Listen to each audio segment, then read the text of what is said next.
자, 그렇다면 왜 굳이 스스로 애써서 스캔들을 연상하게 만드는 것일까? 이런 이야기의 패턴, 파혼, 계시, 재결합, 이 패턴들은 유대인들에게 너무나 익숙한 이야기입니다. 설령 예수님의 탄생을 왜곡하고 거짓된 루머를 만들어서 흠집을 내려고 하는 사람들이 맞다고 치더라도, 그 말이 맞다고 치더라도 하나님께서 그를 죄와 사망에서 구원하신 데 쓰신다면 그 뜻을 어떻게 막을 수 있겠습니까? 하나님의 뜻을 어떻게 막을 수 있겠어요? 막을 수가 없어요. 바로가 아무리 엄한 정책과 비책을 사용했다고 하더라도 그 산파에 의해서 그 비책이 무너지잖아요. 하나님의 계획과 섭리를 인간의 지혜로 어떻게 막습니까? 막아낼 수가 없는 거예요. 여러분, 예수님의 계보를 보면 여자의 이름은 오르지도 못하는데 이 계보에는 4명의 여인들이 등장합니다. 그런데 이 여인에 등장할 때 여러분, 위대한 여인의 이름들이 얼마나 많아요. 그런데 여기에 등장하는 4명의 여성들은 어떤 여성들이에요? 첫 번째 다말, 라합, 룻, 우리아 아내였던 바세바, 모두 어떤 사람들입니까?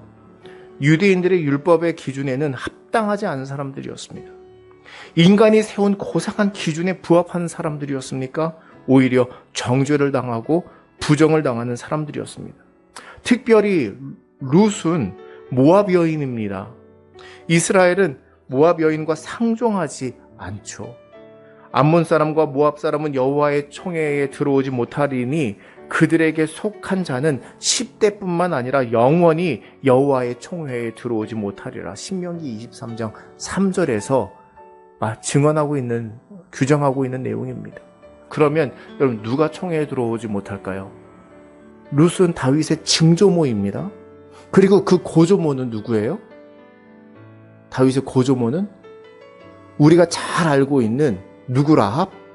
위대한 신앙의 인물 라합? 정결하고 순결한 라합?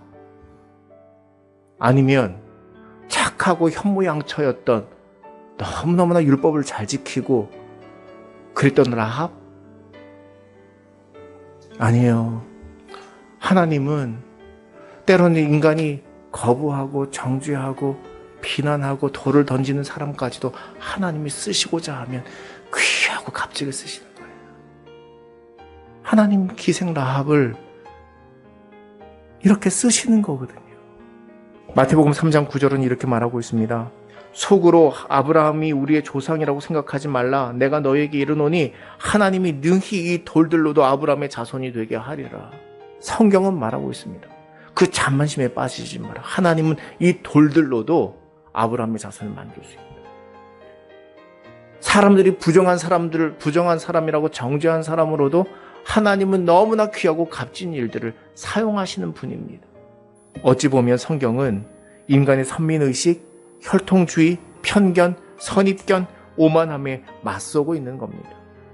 예수 믿는 사람의 수가 날로 늘어가게 됐죠.